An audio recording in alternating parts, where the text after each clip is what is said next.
प्रदोष सोमवार एक ही दिन पड़ रहा है। यहाँ के लोग त्रिवेणी का स्नान करने के लिए प्रयाग जाते हैं, पर मेरे भोलेनाथ ने पूरी त्रिवेणी यहीं बना दी है। सोमवार की प्रदोष पड़ती है तो शंकर भगवान कैलाश पर निवास करते हैं।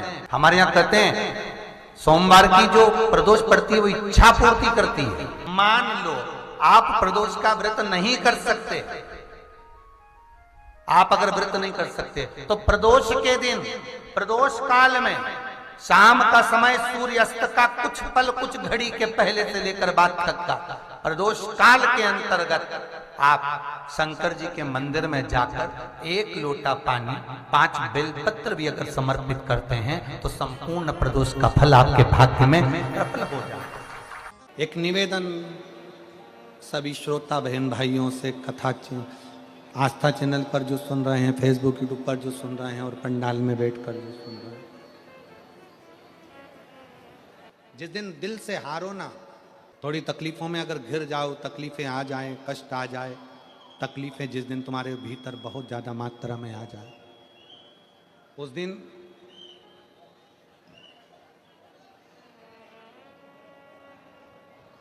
तीन बेलपत्र, एक बेलपत्र में पीला चंदन, बीच वाली पत्ती। जिस दिन तुम्हें लगे कि मैं बहुत दुखी चल रही हूं और मेरा काम हो ही नहीं रहा, बहुत तकलीफ की जिंदगी चल रही है, कोई हाथ पकड़ने वाला नहीं है, कोई संभालने वाला नहीं है और बहुत तकलीफ हो रही, बहुत तकलीफ। उस समय पर एक बेलपत्री के बीच वाली पत्ती पर पीला चंदन, दूसरी पत्ती पर लाल चंदन और तीसरी पत्ती पर 11 चावल गीले, पानी में उसको थोड़ा सा भिगो लें या धो लें, 11 चावल गीले शिव जी की उस पत्ती पर रखें। सबसे पहला पीला चंदन का बेलपत्र, दूसरे नंबर पर लाल चंदन का बेलपत्र, तीसरे नंबर पर जो 11 चावल आपने धोकर रखे हैं वो हाथ की हथेली में रखना है और हाथ की हथेली में रखकर अपनी कामना कर कर भगवान शंकर से विनय कर कर पंचाक्षर मंत्र नमः शिवाय या षडाक्षर मंत्र ओम नमः शिवाय या श्री शिवाय नमस्तुभ्यम बोलकर उस बेलपत्र पर सीधे हाथ में रखकर उल्टे हाथ का स्पर्श कर कर बाबा से अपने मन के भाव कहकर शंकर के शिवलिंग पर उसे समर्पित कर दीजिए। एक ही लोटा जल, जहां से जल बहता है अशोक सुंदरी वाली जगह, एक ही लोटा जल, जहां से जल बहता है उस जल बहने वाली जगह पर 3 बार उस जल को अपनी कामना कर कर श्री शिवाय नमस्तुभ्यम या पंचाक्षर मंत्र या षडाक्षर मंत्र बोलकर 3 बार उस स्थान पर गिरा दीजिए। गिराने के बाद में बाबा से विनय कर कर अक्षत वाली जो बेलपत्र है, एक बेलपत्र और एक अक्षत उसमें से अपने लिए लेकर आ जाओ। उसको 2 महीना 3 महीना अपने घर में रखिए। जितना भी दुख है धीरे धीरे बाबा समाप्त कर कर खुशियां घर में लेकर आता ही है। दुख समाप्त होगा, खुशियां घर में आएगी जरूर। जो बेटियां ससुराल में दुखी हैं, बहुत कष्ट में हैं या आपस में सामंजस्य पति पत्नी का नहीं बन रहा है या कोई विवादित वाली बात है, तो निवेदन है तलाक पर बात को लेकर मत जाना। एक बार बाबा देवाधिदेव महादेव का एक भाव जरूर प्रकट करना। महाराज श्री अवधूतेश्वर महादेव का नाम लेते। कौन से महादेव? अवधूतेश्वर महादेव का नाम लेकर थोड़ी सी मूंग, हरी जो मूंग होती है, उस मूंग को गला लीजिए पानी में। गलाने के बाद में उस मूंग को शिव मंदिर में ले जाकर भगवान जो नंदीश्वर विराजमान होते हैं वहां रखकर 7 बेलपत्र उस मूंग पर चढ़ा दीजिए।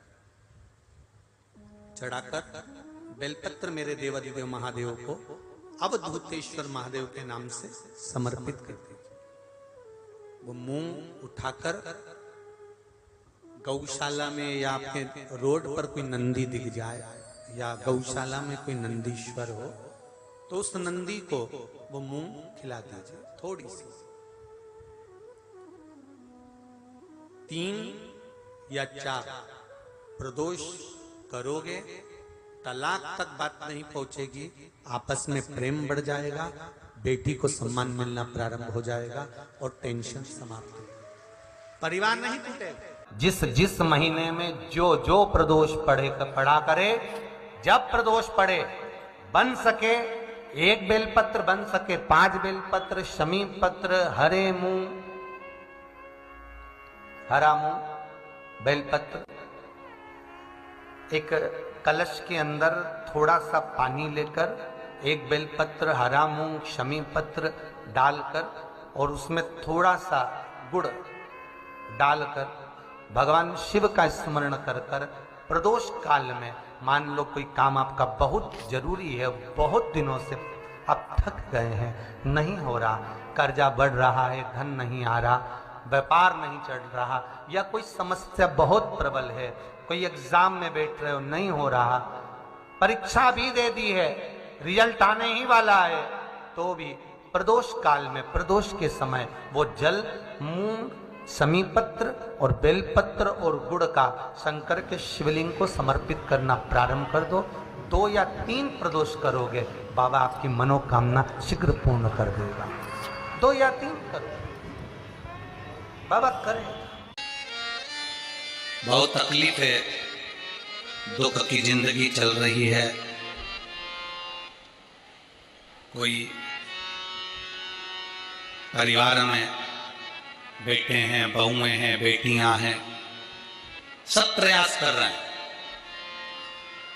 बेटे भी प्रयास कर रहे हैं, बहू भी प्रयास कर रही है, बेटी भी प्रयास कर रही है कि मुझे कोई अच्छा जॉब मिल जाए, मैं उन्नति की सीढ़ी पर चढ़ जाऊं, मैं बहुत आगे बढ़ जाऊं। और बेटा बेटी बहुएं अगर आगे नहीं बढ़ पा रही है तो शिव महापुराण की कथा कहती है कि एक कार्य करिएगा, एक बेलपत्र लीजिए और 7 चावल के दाने इस बेलपत्र के मध्य वाली पत्ती पर रख लीजिए। जो बेटा बेटी बहुत प्रयास कर रहे हो, बहुत कंपटीशन एग्जाम दे रहे हो, बहुत मेहनत कर रहे हो और उसके बाद भी बहुओं का, बेटियों का, बेटों का अगर कहीं जॉब नहीं लग रहा और कहीं सिलेक्शन हो ही नहीं रहा और बहुत हार चुके हैं, तब एक बेलपत्र 7 चावल के दाने मध्य पत्ती पर 7 चावल के दाने, एक घिसे हुए चंदन की गोली, पीला चंदन को घिस कर उसकी एक गोली बनाए, एक गोली गोल कर शिव पिंडी जैसी, शिवलिंग जैसी गोली बनाकर उस चावल के दाने पर रख लो। एक स्थान पर रखकर घर के अंदर ही उसका पूजन कर लो। और पूजन करना है वही जो आप घर में सामग्री आपके रोली, चावल, मोली, हल्दी, उससे पूजन कर दिए से आरती कर ऐसी कैसी ही बेलपत्र अशोक सुंदरी वाली जगह पर, थोड़ा समझिएगा, अशोक सुंदरी वाली जगह मतलब जहां से पानी बह रहा है उस ओर इस डंडी को रखना और ऐसी कैसी पत्ती अशोक सुंदरी वाली जगह पर रख दीजिए। ये किसी भी प्रदोष के दिन या किसी भी सोमवार की अष्टमी के दिन या किसी भी विशेष शिवरात्रि के दिन आप ये एक बार केवल करना है और अपने मन की कामना कर उसको रखकर बाबा को घी का 2 दिया लगाकर आ जाना है। मेरा भोलेनाथ आपका हाथ पकड़कर आपको कंपटीशन एग्जाम में विजय दिलाएगा। पर मेहनत करना नहीं छोड़ना, परिश्रम करना नहीं छोड़ना, संघर्ष करना मत छोड़ना। अपनी मेहनत को 4 गुना करना है, अपने परिश्रम को 4 गुना करना है, अपने कर्म की लगन को बढ़ाना है। जितने घंटे पढ़ाई करते थे उससे 2 घंटा और बढ़ाओ, जितनी मेहनत करते थे उससे 4 घंटा की मेहनत और बढ़ाओ। और साथ में 7 अक्षत एक चंदन, पीले चंदन की एक शिवलिंग जैसी आकृति, छोटा सा शिवलिंग जैसा भाग रखकर घर में उसका पूजन कर कर, घी का दिया से आरती लगाकर, बाबा की आराधना कर कर, दिल से कामना कर कर बाबा से वो ले जाकर ऐसे के सही पत्ता अशोक सुंदरी वाली जगह, अशोक सुंदरी की जगह जानते हो? ये जो जगह है, ये जो जगह दिख रही है, मेरा निवेदन है चैनल वालों से थोड़ा इसको दिखाने का प्रयास करें। ये जो जगह है, ये शिवलिंग है, इधर शिवलिंग है, और शिवलिंग के साइड में जो जगह होती है जहां से पानी बहता है उसको अशोक सुंदरी की जगह कहते हैं। तो इस स्थान पर इस बेलपत्र को, इस बेलपत्र की डंडी पानी बहते समय, बेलपत्र की डंडी है वो पानी बहने के स्थान पर हो, उसको रख दीजिए। 2 घी के दिए लगाकर, और घी के दिए का स्मरण करें। दोनों दिए गोल बत्ती के नहीं होंगे, दोनों दिए लंबी बत्ती के नहीं होंगे। जो 2 दिए आप लगाएंगे, एक गोल बत्ती का होगा, एक लंबी बत्ती का होगा। गोल बत्ती क्या बोलते हैं यहाँ पर? फूल बत्ती। यहाँ फूल बत्ती बोलते, तो गोल बत्ती मतलब फूल बत्ती, और लंबी बत्ती, लंबी वाली बत्ती।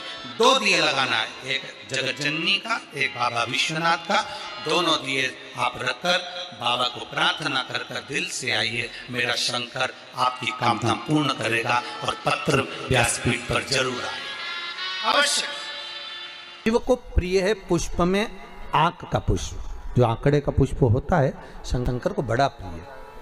और दूसरे नंबर पर शंकर को प्रिय है शमी का पुष्प, बहुत ध्यान देना महाराज। तीसरे नंबर पर शंकर को प्रिय है महाराज सरसों का पुष्प। सरसों होती है ना, जो राई अपन बोते हैं, सरसों बोते हैं, उसमें पीले कलर का जो पुष्प लगता है। हमारा तो निवेदन रहता है जब तक सरसों आए तो प्रयास करा करो कि सरसों के 108 पुष्प शंकर भगवान पर चढ़ाना प्रारंभ कर दो। महाराज ये पक्का है कि वर्ष भर कोई बड़ी बीमारी आपको घेर नहीं सकती अगर सरसों के फूल शिव को चढ़ रहे हैं तो। और प्रयास करना कि सरसों का जो पुष्प होता है, सरसों का जो फूल होता है महाराज, अगर कोई व्यक्ति को किडनी या लीवर से जुड़ी हुई कोई तकलीफ होती है, या किसी व्यक्ति का एक्सीडेंट हो गया होता है और उसका कोई अंग रह गया हो, कोई शरीर का कोई भाग रह गया और वो काम नहीं कर रहा हो, जैसे किसी के पांव रह जाते हैं एक्सीडेंट के बाद, किसी का हाथ रह जाता है, या कोई अंग काम नहीं कर रहा हो, वहाँ ब्लड पहुँच नहीं रहा हो, वो जगह एकदम सुन्न हो गई हो, खाली पड़ गई हो, तो उसके लिए शिव महापुराण की कथा कहती है कि सरसों के पुष्प 11 शंकर जी के राइट भाग में, जहाँ शिव जी के गण दरवाजे के द्वारपाल मणिभद्र जिस जगह पर निवास करते हैं, कौन निवास करते हैं? मणिभद्र। शंकर जी के दरवाजे के द्वारपाल हैं मणिभद्र जी। तो मणिभद्र दरवाजे के द्वारपाल में राइट भाग में मणिभद्र जी विराजते हैं। मतलब राइट भाग कौन सा हुआ? जब आप मंदिर से बाहर निकलेंगे तो राइट भाग, मंदिर में प्रवेश करेंगे जब राइट नहीं होना चाहिए, आप मंदिर से जब जाएं तो राइट भाग।